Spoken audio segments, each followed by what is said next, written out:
بسم اللہ الرحمن الرحیم۔ دوستو السلام علیکم۔ کل 29 جون کو کراچی اسٹاک ایکسچینج پہ ایک حملہ ہوا اور اس کی ذمہ داری جو ہے بلوچستان لبریشن آرمی نے لی، اور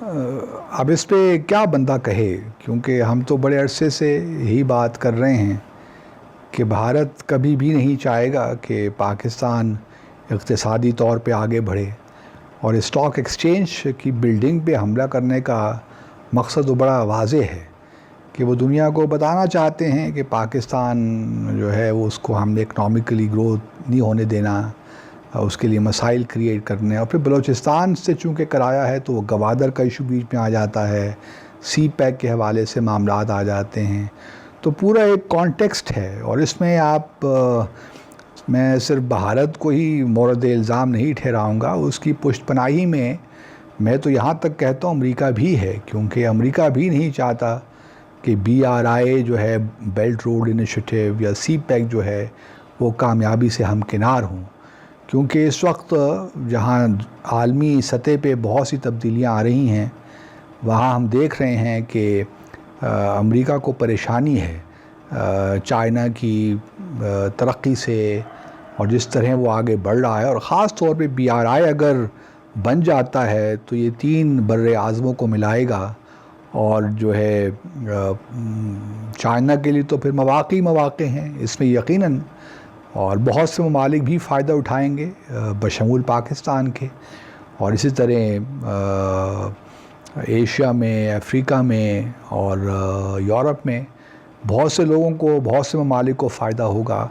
تو چائنا کا جو BRI ہے یہ امریکہ کو ایک آنکھ نہیں بھاتا، اور چونکہ بھارت اس وقت بالکل امریکہ کی گود میں ہے، ان کے اسٹریٹجک جو ہیں آبجیکٹیوز، عزائم جو ہیں وہ بالکل ایک جیسے ہیں، تو اس کے پیچھے امریکہ کا ہاتھ بھی اگر ہے نہیں تو کم از کم انہوں نے انکریج ضرور کیا ہوگا بھارت کو کہ آپ تھوڑی بہت ایکٹیویٹیز شروع کریں افغانستان کے تھرو پاکستان میں، خاص طور پہ بلوچستان پہ۔ تو مجھے تو جو ہے تھوڑا بہت اس میں کنسرنڈ ہوں، کیونکہ ایک طرف تو دیکھیے نا، ہم امریکہ کی مدد کرنا چاہ رہے ہیں افغانستان کو لے کر، طالبان کے حوالے سے بھی بہت سی باتیں سننے کو مل رہی ہیں کہ ان کے اندر بھی اب رفٹ پیدا ہونے کی کوشش یا کروانے کی کوشش کی جا رہی ہے، خاص طور پہ ایک فیکشن جو ہے وہ ایران میں ہے، اور پھر جو اس وقت ملا محمد عمر کے بیٹے ہیں یعقوب، ان کے درمیان اور ہیبت اللہ اخندزادے کے درمیان باتیں لوگ کر رہے ہیں کہ کچھ مسائل پیدا ہو گئے ہیں، تو طالبان کو بھی تقسیم کرنے کی سازشیں شروع ہو گئی ہیں۔ تو کوشش یہی ہے بھارت کی کہ کسی طور بھی افغانستان میں امن نہ آئے، کیونکہ اگر افغانستان میں امن آ جائے گا تو وہ پاکستان کے لیے، سی پیک کے لیے، بلوچستان کے لیے ایک اچھی خبر ہوگی، اور جب تک افغانستان میں ایک قسم کا کیوس رہے گا اور وہاں پہ انسٹیبلٹی رہے گی، تو پاکستان کے لیے یا سی پیک کے لیے یا بلوچستان کے لیے کوئی اچھی خبریں نہیں ہیں۔ اس لیے مجھے تو قطعاً کوئی شک نہیں ہے کہ یہ بھارت نے یہ اگر ڈیفینیٹلی یہ جو ساری ناظرین، یہ جو دہشت گردی کی کارروائیاں ہوتی ہیں، اس میں جو لوگ استعمال ہو رہے ہوتے ہیں ان کو معلوم نہیں ہوتا کہ وہ کس کے لیے استعمال ہو رہے ہیں۔ یہ اگر BLA کے لوگ تھے، ممکن ہے یہ پاکستانی ہی تھے یا ہیں یا تھے، اور BLA سے ان کا تعلق بھی تھا، لیکن جہاں سے فنڈنگ ہوتی ہے، یہ سارے جو فوٹ سولجرز ہوتے ہیں، ان کو نہیں معلوم ہوتا کہ ان کو کون استعمال کر رہا ہے اور کس لیے استعمال کر رہا ہے۔ وہ تو BLA بلوچستان کے حوالے سے بات کر رہے ہوں گے، لیکن ان کو معلوم نہیں ہے کہ اس ساری تحریک کے پیچھے جو بڑی گیم ہے وہ ہے کیا۔ تو بڑی گیم اس وقت یہی ہے ناظرین کہ چائنا کو ہم نے آگے نہیں بڑھنے دینا۔ چائنا کا جو BRI ہے بیلٹ روڈ انیشیٹو، اس کو ہم نے کامیاب نہیں ہونے دینا. ہم نے چائنا کے لیے مشکلات پیدا کرنی ہے اکنامکلی، اور چونکہ پاکستان چائنا کا اسٹریٹجک پارٹنر ہے تو ہم پہ بھی وہ پریشر بلڈ ہو رہا ہے، اور یہ انہی کارروائیوں کے ذریعے ہوگا. ہمارے لیے بھی ایک میسج ہے، گو کہ امریکہ کی جو ہیں ایلس ویلز انہوں نے کنڈیم کیا اور کہ یہ اچھا نہیں ہوا، لیکن مجھے جو ایک فیلنگ ہے وہ یہی ہے کہ یہ ساری کارروائیاں جو اس وقت ہو رہی ہے، خاص طور پہ جو کراچی میں ہوا ہے کل، اس کے پیچھے بہت سی فورسز ہیں. یہ صرف بھارت کا نہیں بلکہ دنیا کے اور بہت سے ممالک جو نہیں چاہتے کہ پاکستان ترقی کی راہ پہ گامزن ہو یا چائنا ایک سپر پاور بن کے ابھرے، تو یہ اس قسم کی کارروائیاں اس لیے ہو رہی ہیں. اب مسئلہ یہ ہے کہ بھارت یہ کہتا ہے کہ اگر آپ میڈیا میں کل سے دیکھ رہا ہوں کہ بھئی اگر آپ سمجھتے ہیں کہ بھارت ہے تو شواہد پیش کیجئے. ان چیزوں پہ شواہد اکٹھا کرنا کوئی آسان کام نہیں ہوتا، لیکن ہمیں کمانڈر کلبھوشن جادیو کو جو ہم نے گرفتار کیا اس سے ہمیں معلوم پڑ گیا کہ بھارت کون کون سی کارروائیاں کرتا ہے. تو شواہد تو بہت سی چیزوں کے نہیں ہوتے، شواہد تو کس کے پاس تھے، جو بہت سے ایسے نام ہیں.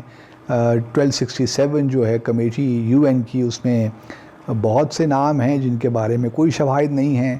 بھارت نے جب پاکستان پہ ممبئی اٹیک کے بعد حملے پہ پاکستان پہ الزام لگایا تو کون سے ثبوت تھے؟ پھر آپ ڈیوڈ ایلسن کی جو کتاب ہے، ڈیوڈسن ایلسن جو ہیں، ایلیس ڈیوڈسن جو جرمن ایک انویسٹیگیٹو جرنلسٹ ہیں، ان کی کتاب اگر آپ پڑھیے تو اس سے تو معلوم ہوتا ہے کہ ممبئی اٹیک بھی ہے وہ بھی بھارت نے خود ہی کروایا تھا. اسی طرح پٹھان کوٹ میں بھارت کے پاس کون سے شواہد تھے کہ انہوں نے پاکستان پہ الزام لگانا شروع کر دیا. اسی طرح اوڑی میں جو کہ ایک انڈیجنس موومنٹ ہے، ایک حزب المجاہدین کے لیڈ ایک فریڈم فائٹر نے حملہ کیا، تو کون سے بھارت کے پاس ثبوت تھے کہ انہوں نے پاکستان پہ الزام لگا دیا. تو یہ کہنا کہ جی آپ ثبوت دیجئے، ثبوت تو کسی چیز کا آپ کے پاس بھی نہیں ہے. لیکن جو اس وقت گریٹ گیم کھیلی جا رہی ہے اس خطے میں، اس میں تو بالکل یہ واضح ہے کہ اس کے علاوہ، اور پھر prime minister Modi is on record. میں خود اس تقریر جو ریڈ فورٹ پہ انہوں نے کی تھی 2016 کو، میں وہاں موجود تھا جب وزیر اعظم مودی تقریر کر رہے تھے کہ بلوچستان سے مجھے بہت سے میسیجز مل رہے ہیں اور ہم بلوچستان کے ساتھ کھڑے ہیں. That kind of staff. اور پھر آپ کو اجیت دوول کا جو ڈیفینسو ان کا ڈاکٹرن ہے وہ بھی آپ کو نہیں بھولنا چاہیے، جو کہ بالکل واضح کرتا ہے کہ وہ پاکستان کو پاکستان کو ڈیسٹیبلائز کریں گے اور کر رہے ہیں. اور ان کی ایک خاص وجہ یہ بھی ہے کہ ہمارا کشمیر پہ بھی اس طرح فوکس نہ ہو. کشمیر پہ ہم جو ہیں اپنی جو ہماری پالیسیز ہیں ان کو ہم صحیح طور پہ آگے لے کر نہ جا سکیں. تو کشمیر سے بھی لوگوں کی توجہ ہٹانے کے سارے مقاصد ہیں. BRI کو بھی فلاپ کرنے کے لیے سب کچھ ہو رہا ہے. تو اس میں کسی کو کوئی شک نہیں ہونا چاہیے. ہمارے ہاں بہت سے لوگ یہ بھی کہہ رہے ہیں کہ پاکستان کا نیریٹو کوئی دنیا میں تسلیم نہیں کرتا. یہ بال حقیقت ہے کہ لوگ، ہم خود ٹیررزم کا شکار ہیں. اتنے ہمارے ہزاروں کی تعداد میں معصوم جانیں چلی گئیں، لوگ شہید ہو گئے. ہمارے آرم فورسز، ہماری سیکیورٹی فورسز نے بے شمار قربانیاں دیں. پاکستان کو اقتصادی طور پہ $130 بلین کا نقصان ہو گیا پچھلے 15-16 سالوں میں. لیکن ابھی بھی لوگ ہم ہی میں کوتاہیاں دیکھتے ہیں کہ ہم ہی دہشت گردی کو سپورٹ کرتے ہیں. دنیا میں ہمارا نیریٹو کوئی سننے کو تیار نہیں ہے یا اس کو کوئی ٹریکشن نہیں ملتی. تو اس میں ہماری اپنی کمزوری ہے بنیادی طور پہ. یہ نہیں کہ حقائق ڈیفرنٹ ہیں لیکن ہم ان کو صحیح طور پہ باہر دنیا کے سامنے رکھ نہیں سکے، اتنی سی بات ہے. اور لیکن بھارت نے بہرحال بڑی کامیابی کے ساتھ جموں اور کشمیر کی اسٹرگل کو بھی ایک دہشت گردی کے طور پہ دنیا میں پیش کیا. اور اب بھی وہ بلوچستان کا بار بار ذکر اس لیے ہی کرتا ہے کہ ہماری کشمیر سے ہماری توجہ ہٹے.